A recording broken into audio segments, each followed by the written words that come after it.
Karena begini, rata-rata warga kampung di Jakarta itu punya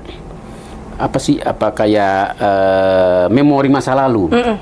Memori yang masa lalu itu begitu, mereka merasa di look down oleh aparatnya, di look down oleh kelas sosial yang lain, kemudian riskan dengan penggusuran, begitulah ya. Sehingga ketika siapapun yang namakan pemerintah atau penguasa datang mereka, itu akan dicurigai.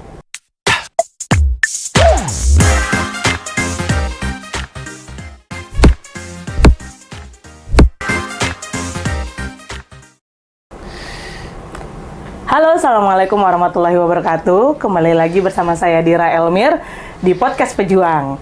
Podcast yang membahas terkait dengan perjuangan banyak manusia, bangsa. Yang kali ini kita akan membahas terkait dengan perjuangan untuk rakyat miskin kota.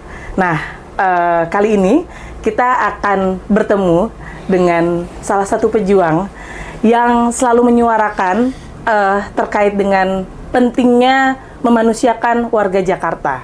Jadi langsung saja, tak lain dan tak bukan, Mas Kozin, staf sus Gubernur 2017-2022 era Bapak Gubernur Anies Baswedan. Halo. Apa kabar? Apa kabar pejuang? Biasanya Mas Kozin jadi hostnya ya? Iya, saya hanya host. Makanya bener. Aku kadang khawatir, jangan-jangan aku gesturnya masih kayak host gitu ya. Oh bener. Enggak ya? Nggak apa-apa. Ini ngobrol santai. Oke. Karena kita sudah berteman berapa tahun? 10 tahun kali ya, lebih ya? Ya, more than lagi. Pernah sekantor, pernah yang jelas kita seideologi kan ya. Benar. Walaupun sekarang mungkin secara politik beda ya. Hah? Politik bisa di mana saja, benar. tapi yang penting ideologi harus, betul. yaitu ideologi tentang keadilan sosial, memperjuangkan rakyat kecil, kan begitu? Benar banget. Itulah nilai-nilai perjuangan. Iya, nilai-nilai perjuangan. Oke, Mas Kozin, kali ini kita mau bahas terkait dengan perjuangan untuk rakyat miskin kota. Oke. Jadi kita tahu di Jakarta ini, karena konteksnya lagi bahas Jakarta, kita tahu ada 30 kampung yang isinya adalah rakyat miskin kota itu. Dan kita juga tahu rata-rata proses untuk bisa merapihkan kampung-kampung ini pasti penuh dengan drama dan air mata. Yeah. Nah, Mas Kozin kan orang yang selalu membersamai teman-teman masyarakat di Jakarta, terutama teman-teman yang ada di kampung-kampung ini. Sebetulnya, Mas, aku kepengen tahu insight Mas Kozin terlebih dahulu ya. Secara umum, melihat teman-teman yang posisinya kelompok sosial ekonomi status di bawah, tapi berada dalam lingkungan urban. Bagaimana sih sehari-harinya mereka sebetulnya, Mas? Ya. Ya, makasih Dira. Jadi sebenarnya jumlah kampung-kampung yang masuk dalam kategori, dulu kita istilah dengan kumis kupat, kumuh miskin, kumuh padat. Oh, oke. Ada yang sekedar kumuh miskin saja, ada yang padat, tapi jumlahnya itu lebih dari 400. Kepala atau kakak? 400 kampung. Oh. Di Jakarta. Di Jakarta ada kota, kecamatan, dan kelurahan, dan RW sampai RT itu. Nah, kampung itu biasanya kan dalam lingkup RT atau RW. Dalam satu RW ada berapa RT, bahkan satu kampung itu ada beberapa RT. Nah, itu jumlahnya lebih dari 400. Lalu waktu itu kita ada skala prioritas, ya 200 sekian. Lalu dari 200 itu kemudian di screen lagi menjadi kampung prioritas hanya beberapa, ya tadi mungkin mendekati 30 itu, yang menjadi semacam piloting untuk program penataan kampung kota ini. Basis prioritasnya apa? Prioritas yang untuk ditangani lebih dulu. Oh, oke. Ketika waktu itu gubernur menjabat, maka kan harus ada prioritas dari sekian 400-an lebih itu, maka yang prioritas berapa nih kan gitu. Supaya apa? Supaya yang dikerjakan itu konkret dan lebih sistemik daripada harus mengerjakan semuanya kan itu. Dan kemudian ada fase-fasenya kan, dalam setahun 2 tahun itu sekian kampung udah tertangani begitu. Nah, kembali ke soal pertanyaan tadi. Apa tadi pertanyaannya? Karakteristiknya apa sih, Mas Kozin? Iya, karena kan dia kelompok SIS rendah, tapi berada di lingkungan urban. Ya, jadi gini, ini sebenarnya tidak hanya di Jakarta ya, hampir semua kota yang tumbuh berkembang itu pasti akan ada, akan muncul kampung-kampung yang kemudian karena mereka selalu marginal dalam kebijakan, akhirnya ya less develop gitu. Jadi proses kemajuannya tertinggal begitu ya. Yang akhirnya kemudian di situ berkumpul yang ekonomi di bawah, karena ekonomi kemudian memunculkan ekses lain, misalnya kriminalitas menjadi tinggi, kemudian padat, kemudian seterusnya tidak bersih dan seterusnya kan. Yang kemudian pada akhirnya seringkali oleh pemimpin atau pembuat kebijakan di kota tersebut dianggap sebagai sesuatu yang beban. Iya, iya. Bahasanya dianggap sampah. Ya Allah. Maka kita pernah mengalami beberapa kali kebijakan di Jakarta ini, kebijakan yang sebenarnya inhuman ya, karena kemudian menyuruh mereka itu pergi, ya kan? Dulu ada operasi justisi yang kemudian meminta mereka itu, lu nggak patuh di Jakarta gitu kan? Ya, rasa-rasanya Satpol PP tuh jadi musuh masyarakat jadinya ya waktu itu ya. Betul. Nah, karena tadi cara pandang yang itu berujung pada ideologi, karena kemudian membayangkan ya yang boleh hidup di kota besar seperti Jakarta nya orang-orang yang sudah berduit, orang-orang yang sudah mapan saja. Padahal ya nggak mungkin orang yang sudah berduit itu butuh juga orang yang belum berduit, karena mereka akan mempekerjakan kan begitu. Tetapi bagaimana menghadirkan kesetaraan, keadilan sosial di kesetaraan di seluruh kota itu menurut saya adalah hal yang tidak boleh absen dari seorang pemimpin kota. Gitu gitu. Nah, maka ketika dulu kita punya otoritas, ini menjadi salah satu fokus utama bagaimana kampung kota yang dulunya dianggap sebagai sesuatu yang dianggap beban dan sampah ini kita perbaiki. Ya.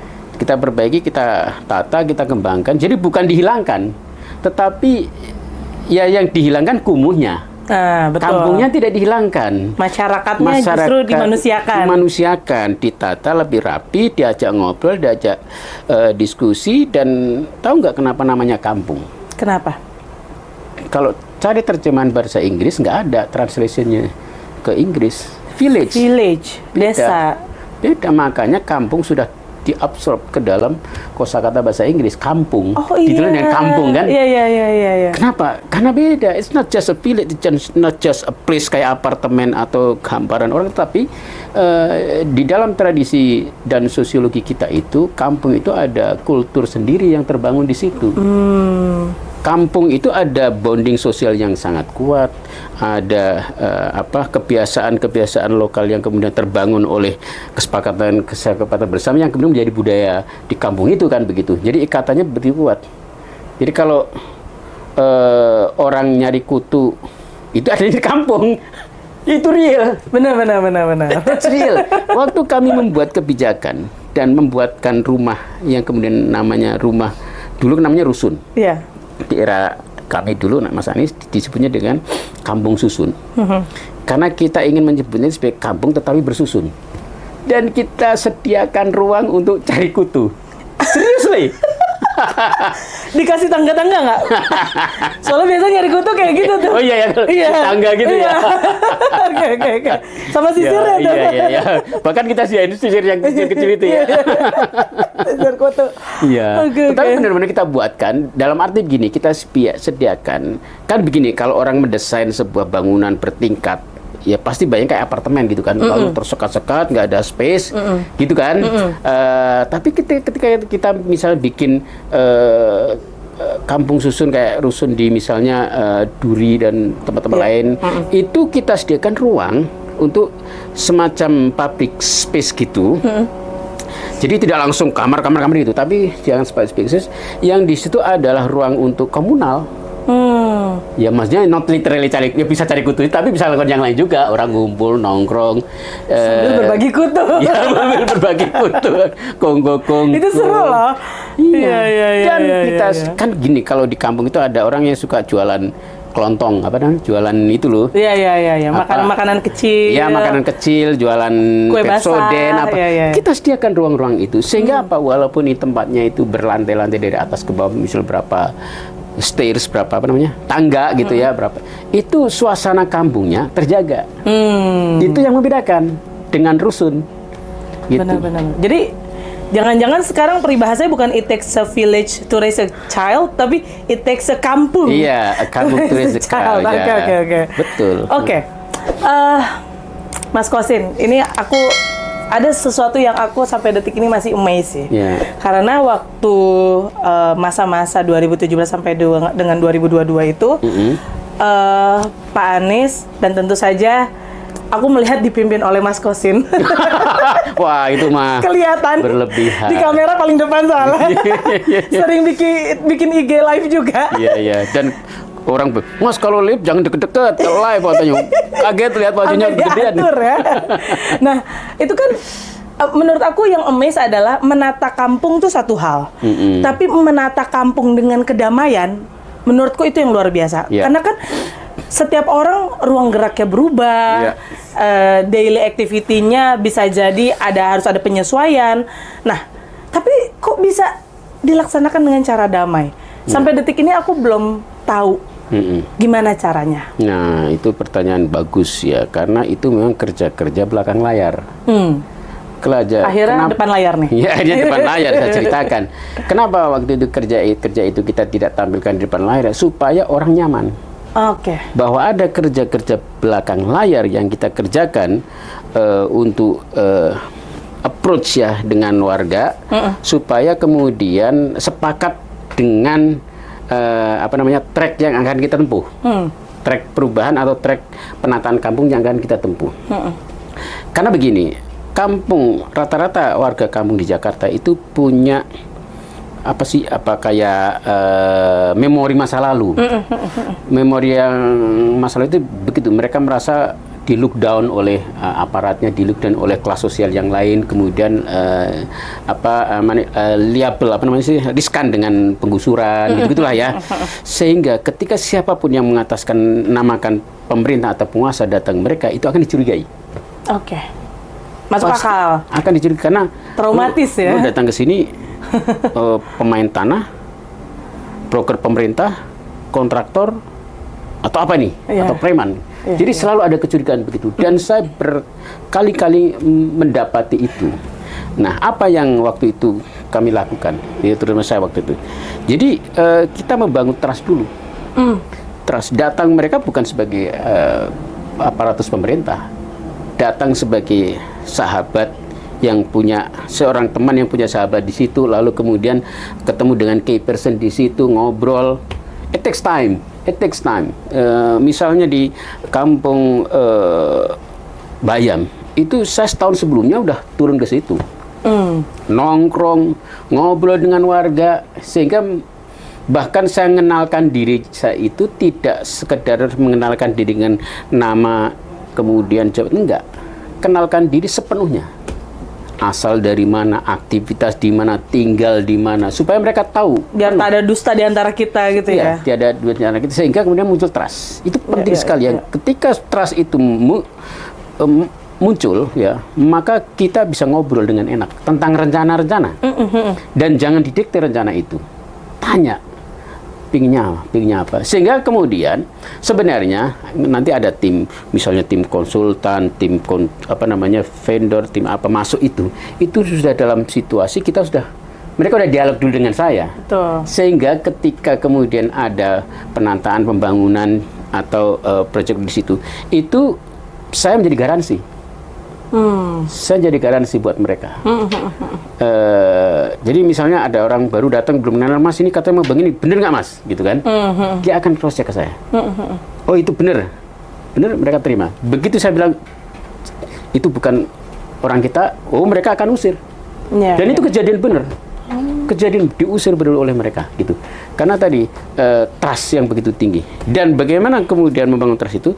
Ya karena kita jadi garansi, kita juga harus berani mengadvokasi. Betul. Ketika ada kejadian misalnya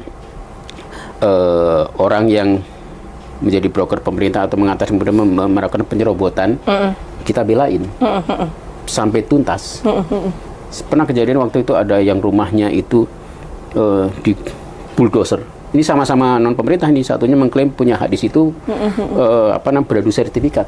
Saya belain sampai ke pengadilan, sampai ingkrah PK, dan itu menjadi hak milik dia kembali.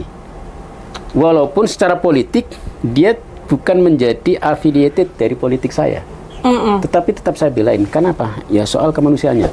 Nah, hal-hal begini itu akan menjadi cerita di antara mereka, karena sesungguhnya tadi kampung itu bondingnya sangat tinggi sehingga proses interaksi komunikasi itu sangat efektif dan cepat. Begitu kita berhasil membuat kepercayaan di satu tempat, maka di tempat-tempat lain itu akan otomatis percaya ke kita. Begitu kita membuat khianat atau cedera di satu tempat, maka akan jadi tempat lain akan tidak dipercaya. Itulah karakter di kampung. Gitu. Oke. Anyway, saya mungkin terlalu banyak cerita. Enggak kok. Enggak baik. Dari untuk merap up bertahun-tahun pekerjaan dengan cerita yang sedemikian sih luar biasa banget. Nah, aku pengen dengar cerita justru yang lebih seru lagi. Waktu kampung akuarium. Oke. Karena ibuku ikutan tuh. Oh iya? Iya. Oh, jangan-jangan ibu waktu itu yang pernah aku bentak-bentak, enggak? Enggak dong. Saya pernah membentak orang di kampung itu. Enggak. Ibuku ikutan nemenin para nelayan itu intinya. Karena kan, ya dan kampung akuarium itu cukup unik karena baik yang tinggal di perahu segala macam. Sorry, aku sambil minum ya. Iya, boleh dong. Nah, lagian Mas Kosin mah mana berani bentak-bentak ibuku, dimarahin Pak Anies nanti. Ya udah, tadi saya cabut. Mas Kosin, itu gimana ya cara menyelesaikan kampung akuarium? Aku amazed banget sih. Ya, jadi kampung akuarium itu hidup dari reruntuhan ya. Yang awalnya itu dibabat habis luluh lantak dengan tanah, kemudian kita bangun kembali. Dan ada trauma begitu besar di antara mereka. Yang awalnya memang mereka juga setengah nggak percaya. Awal-awal kita bertugas itu mereka setengah nggak percaya kalau itu benar-benar mau dibangun. Karena itu bangunan sudah benar nggak ada. Saking traumatisnya. Mereka udah terpecah belah. Jadi di antara warga sendiri itu terbangun blok. Dua blok besar, dua grup besar. Yang satunya grup bertahan di situ dengan di tenda-tenda. Yang satunya itu akhirnya kompromi dengan pemerintah rezim waktu itu ya, sebelumnya, yang kemudian dipindahkan ke rusun. Iya. Nah, dengan terima ganti rugi ya, bukan? Nah, dua blok ini berseteru. Justru antar mereka? Antar mereka. Wow. Itu biasanya begitu. Kegagalan perjuangan warga kampung itu ketika di antar mereka itu biasanya ada friksi. Dan itu selalu dimanfaatkan oleh orang atau mungkin siapapun yang menguasai kampung itu. Memanfaatkan itu. Bahkan itu kadang didesain. Maka waktu itu, itu tadi harus berani advokasi dan pasang badan. I myself waktu itu benar-benar pasang badan physically menghadapi para preman, menghadapi itu. Jadi kita harus jelas keberpihakannya. Nggak bisa, kita harus di tengah, enggak. Kita harus berpihak. Oke, yang mau kita bela yang mana? Karena waktu itu yang berani bertahan di tenda itu yang jelas berarti dia yang menginginkan kampung tetap ada dan tidak mau bernegosiasi dengan ganti rugi dan yang lain. Itu yang kita bela. Maka kemudian ini yang satu mau intervensi, mau mencoba menggagalkan ini. Sampai ada yang dikriminalisasi di sini, suaminya masuk penjara dan seterusnya. Saya pun hanya pasang badan sampai kemudian di balai kota itu benar-benar physically saya itu fisik itu gebrak meja, kemudian saya tunjuk-tunjukan sama kan biasanya ada ormas atau preman yang kemudian dapat benefit dari situ, kemudian menjadi backing ya. Saya benar-benar ngambil resiko untuk ngadepin itu begitu. Ya Allah. Dan di situ kemudian orang melihat, oh ini serius. Ini mewakili pemerintah, mewakili pimpinan DKI itu serius ngurusin kita. Kan begitu. Pesan kepada yang satunya juga, oh ini Bapak ini serius. Memang saya mungkin di grup ini kan ibaratnya lembek. Oke, kalau gitu saya ingin gabung gitu. Kemudian akhirnya ya terjadi persatuan. Disitulah kemudian setelah bersatu, trust itu muncul. Lalu kemudian kita mulai bicara soal, yuk kita bicara tentang rencana. Nah, mulailah muncul ide-ide baru. Termasuk menurut saya yang barangkali Dan menurut saya itu pertama di Indonesia itu adalah solusi bagaimana membangun kampung susun, ya, di tengah reruntuhan dan itu kan tanahnya punya pemerintah. Itu dengan satu mekanisme yang akhirnya tidak bertentangan dengan hukum. Gimana caranya? Tata aturan negara. Jadi kan dulu adjustment dari pemerintah atau aparatus negara untuk menolak kampung-kampung yang berdiri di atas lahan pemerintah. Kan selalu pemerintah mengatakan, ini lahan pemerintah, kamu nggak boleh begitu kan gitu. Kamu harus pergi gitu kan. Itu adjustment-nya adalah ya pemerintah nggak bisa ngasih aset atau bantuan dana kepada orang-orang kan secara direct. Kan begitu. Betul. Jadi bertahun-tahun nggak pernah ada solusi.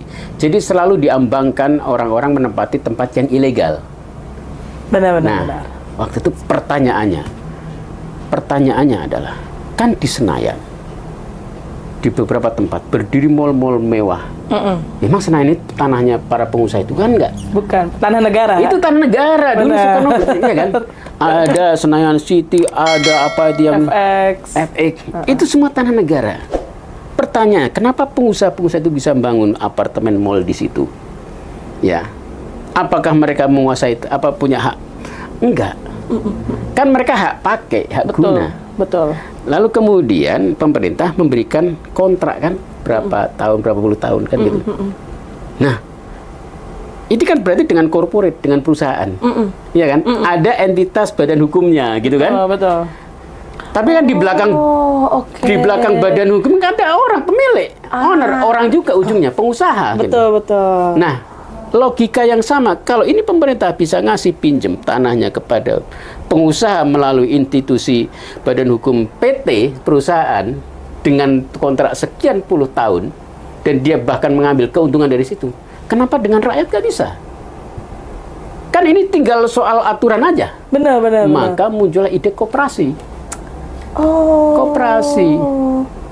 Kan koperasi ya badan hukum. Benar. Oh, berarti itu dibangun atas landasan koperasi. Koperasi. Jadi kita minta warga akuarium, kan ini nggak bisa nih pemerintah ngasih misalnya Pak Topan, Bu Darmadiani satu-satu nggak bisa. Ya udah, kalian bikin entitas badan hukum, koperasi. Kan sama koperasi corporate sebenarnya badan hukum. Bedanya kalau koperasi itu ownernya banyak, ini satu orang, dua orang gitu kan. Udah, mereka bikin badan hukum koperasi. Lalu muncullah badan hukum itu, lalu pemerintah ngasih pinjem hak guna pakai gitu kan, dengan kontrak tertentu. Wow. Itu koperasi selesai. Yang sesuai dengan semangatnya Bung Hatta tuh. Exactly, ya. Kamu pasti banyak baca kan, orang Padang pasti. Tepuk tangan dulu. Insya Allah jadi amal jariah, Mas. Amin. Dan itu, temuan itu kelihatannya sederhana, tetapi buktinya berpuluh tahun nggak pernah ketemu. Dan ini bisa diduplikasi. Iya. Jadi ini bisa menjadi solusi bagi kota-kota lain. Wow. Di Indonesia maupun dunia ya. Berarti ini wajib ditonton oleh para kepala daerah. Betul. Atau yang mau nyalon kepala daerah. Yang mau nyalon kepala daerah wajib nonton. Gimana caranya menata dengan kedamaian. Saya nggak peduli partainya apapun, yang penting kalau gunakan konsep ini, insya Allah Anda bisa berhasil memimpin gitu ya. Allah. Dan ya akhirnya memang Kampung Agrem dapat penghargaan juga. Iya. Apa penghargaan apa namanya? Jadi not just national, internationally. Iya, sustainable UN, apa gitu ya? UN Habitat, dari UN Habitat, UN ya, Habitat. sebagai kampung yang sustain. Itu. Wow. Jadi menurut saya memang kalau diusahakan, dikerjakan serius, kemudian dibangun kolaborasi dengan warga, itu bisa. Oke. Bisa. Oke. Mas, seru banget sih. Aku boleh nanya yang lebih detail lagi nggak? Oh, boleh. Kan itu cerita keberhasilan. Ya, tapi nanti berarti casnya tambah ya. kan kalau konsultan itu hitungnya per menit, Pak. Benar. Mas, aku mau nanya nih. Kampung Bayam.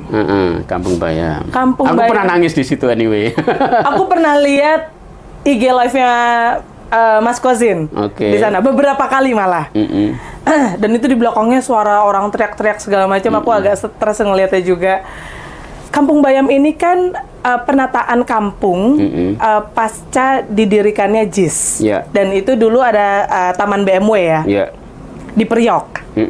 Oke. Kalau dari berita yang aku dapatkan, itu kan sebetulnya tinggal ngasih kunci kan? Iya, iya. Nah, sebetulnya kalau dari pandangannya Mas Kozin, apa yang membuat saat ini atau yang mengelola pemerintahan saat ini menahan kunci untuk diberikan kepada warga tersebut? Ya, oke. Sebelumnya saya klarifikasi dulu. Itu bukan pasca pembangunan JIS, itu bersamaan. Oh, bareng-bareng ya? Jadi paket pembangunan JIS itu adalah bangun stadion plus bangun hunian. Rumah susun yang kemudian kita kasih nama Kampung Susun itu. Ya, KSB ya? Iya, jadi Kampung Susun Bayam, KSB betul. Nah, itu berbarengan. Itu satu paket.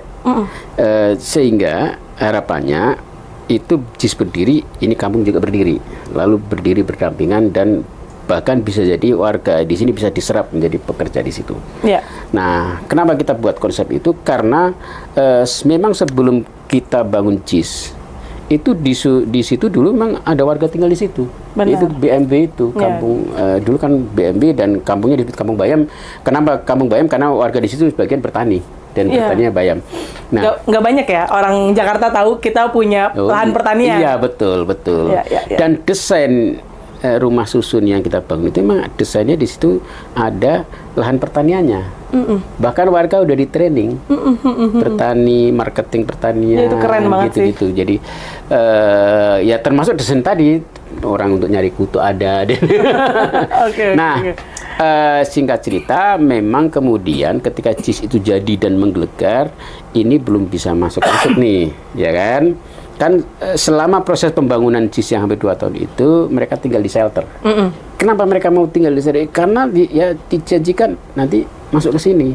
Sehingga rela berdesak-desakan di shelter di kampung. Bersabar ya. Bersabar di bedeng-bedeng dari kayu itu demi untuk menunggu ini. Dan kemudian ketika masanya sampai, ya kebetulan kami juga sudah di ujung periode ya. Lalu kita undang mereka, kita bahkan sudah kasih mereka nomor unit. Oh. Nomor unit jadi mereka sudah tahu rumahnya yang tahu mana. Rumahnya mana. Jadi, wah, tangisan waktu saking bahagianya. Ini tempatku, aku nunggu di sini. Dan inilah pertama kali bagaimana aku bisa hidup dimanusiakan, begitu ya, tidak digusur. Nah, tapi kemudian singkat cerita, setelah kita bagi nomor unit, fase berikutnya adalah fase peresmian, sudah diresmikan. Peresmian, lalu berikutnya adalah memberikan kunci dan tinggal mengizinkan mereka tinggal di situ. Tetapi saya sudah mulai curiga ketika peresmian itu gubernurnya datang. Oh, berarti udah bukan masih panis. Panis tapi di ujung. Oke. Menjelang beberapa hari Oktober ya berarti ya? Iya, di Oktober, beberapa hari sebelum selesai gitu ya. Peresmian. Tapi direktur utamanya Jakpro kan yang bangun ini kan Jakpro nih, perusahaan yang punya DKI ya, BUMD, itu nggak datang. Dengan alasan sedang sakit. Oke.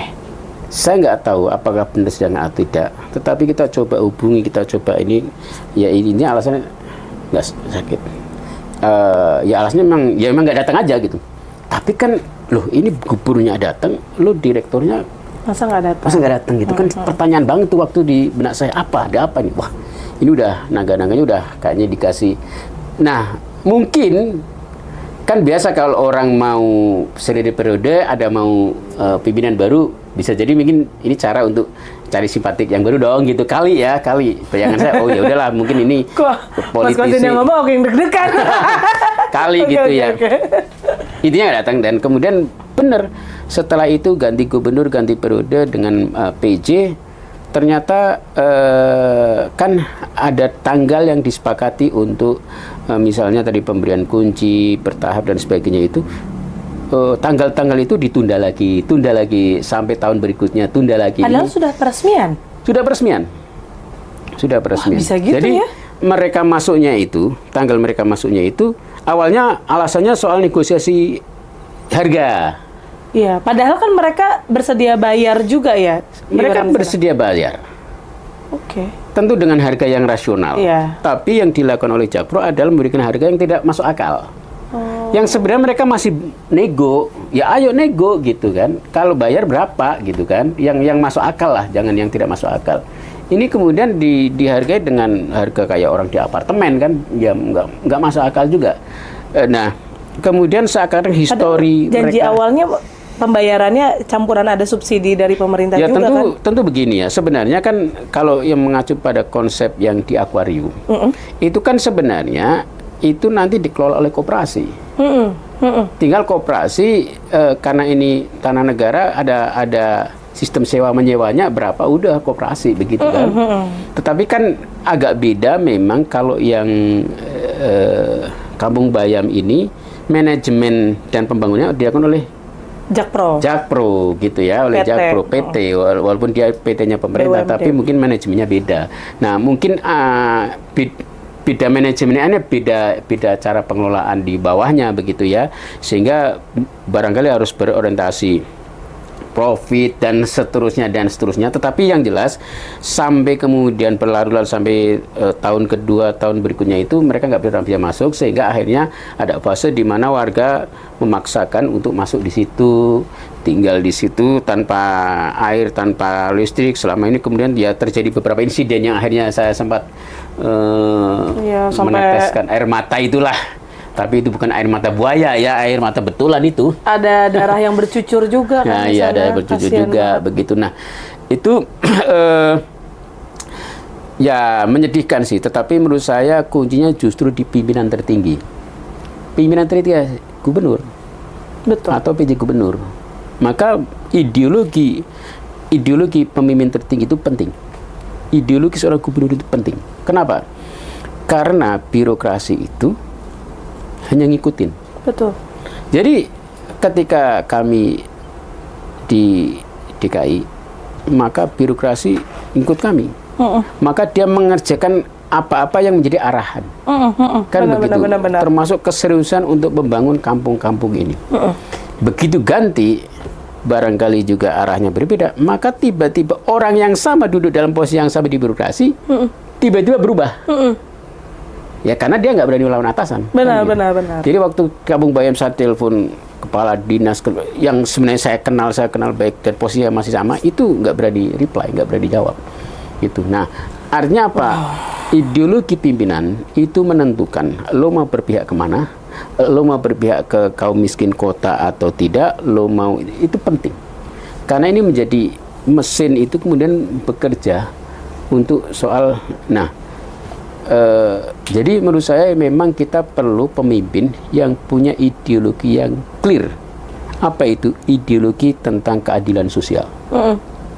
Jadi membangun kesetaraan untuk seluruh warga, memberikan kesempatan yang sama sehingga warga Jakarta tanpa pandang bulu latar belakang, warna, afiliasi politik maupun strata sosial ekonominya, dia punya kesempatan yang sama sehingga muncul rasa keadilan itu hadir. Gitu. Oke, ini sebagai penutup Mas Kosin, aku sebelah agak sedih. Nanti kita lanjutkan setelah ini. Setelah ini kita kan masih lanjut ya kan, ngopi-ngopi. Benar, Mas. Sadly Pak Anies nggak bisa maju Jakarta, tapi masyarakat generasi terus tumbuh di Jakarta. Betul. Termasuk teman-teman di Kampung Bayam dan kampung-kampung lainnya. Apa harapan Mas Kozin terhadap para kontestan pilkada kali ini, ya khususnya Jakarta, karena kita concern banget sama isu kampung-kampung di Jakarta ini dalam menyikapi kampung-kampung yang sedang diperjuangkan oleh kita bareng-bareng. Ya, ngomong siapa yang kamu dukung? Kamu dukung siapa nih? Yang aku dukung adalah aku mendukung orang-orang baik. Akun dia nanti pantau dia dukung siapa lo ya. Monggo. Anyway, di luar dukung. Tapi ini penting untuk siapapun maksudku. Iya betul. Jadi gini, sebenarnya kan kenapa saya mendukung Mas Anies? Karena saya percaya. Percaya apa? Percaya dia bisa menjalankan tadi soal ideologi keberpihakan kepada yang kecil, bangun kampung-kampung gitu. Nah, jadi justru yang membuat sedih saya itu nanti adalah jika pembelaan terhadap warga-warga kecil kampung kota ini tidak ada lagi. Ya, ya. Jadi menurut saya yang namanya pemimpin, apalagi di era demokrasi, itu pasti berganti-ganti tiap 5 tahun. Sudah pasti. Nah, justru yang lebih penting dari itu adalah bagaimana memastikan siapapun yang memimpin, atau siapapun kalau konteks sekarang pilkada DKI, itu siapapun yang akan terpilih, DKJ, itu punya keberpihakan. Iya. Tadi komitmen untuk menata kampung-kampung, membela warga-warga kecil di kampung gitu ya, supaya mereka benar-benar mendapatkan keadilan. Itu sih sebenarnya simple, sederhana, tetapi memang pelaksanaannya yang rumit. Bahkan caranya udah di-spill juga. Oh iya, mau ngulik lebih dalam boleh, saya dengan sangat terbuka. Jadi narsum di mana-mana boleh ya? Iya, dan gratis, nggak usah bayar, nggak usah hire saya jadi konsultan deh. Masya Karena Allah. ini menurut saya penting. Ya, bagaimana kita membela, kalau istilah agama itu kaum mustad'afin, orang-orang lemah yang termarginalkan, itu penting. Dan ya sebenarnya kalau kita bisa membela mereka, maka sesungguhnya kehidupan kita ini menjadi kehidupan yang nikmat apa adanya, karena kemudian kita benar-benar menjadi manusia. Betul. Apa yang membedakan manusia dengan makhluk lain? Ya, manusia itu caring, manusia itu memang peduli dengan yang lainnya, tidak sekedar makan dan memangsa gitu ya. Itu manusia. Kalau kehidupan kita itu masih suka mengeksploitasi, memangsa yang lain, itu sebenarnya bukan kehidupan manusia, itu binatang. Gitu. Betul. Gitu Mbak Yu. Mbak Yu, apa sih aku manggilnya kamu? Ya, Mas Uni ya, Uni Dira. Kemarin Mbak Yu, Teteh, sekarang Uni ya. Teteh, ya. Oke, makasih banyak Mas Kozin. Siap. Akhirnya Mas Kozin kali ini jadi narsum, nggak jadi hostnya. Dan aku lah yang menjadi hostnya. Berarti saya dapat amplop untuk pulang nanti. Oke, teman-teman, terima kasih sudah membersamai podcast Pejuang. Kita tadi bersama-sama dengan pejuang rakyat miskin kota, Mas Kozin. Bahkan hingga hari ini, saat sudah tidak lagi menjabat ya Mas. Iya. Dan mudah-mudahan ini bisa diteruskan semangatnya oleh siapapun nanti pemimpin Jakarta. Jadi teman-teman, pejuang bukan? Hadapi. Hadapi. Terima kasih. Assalamualaikum warahmatullahi wabarakatuh.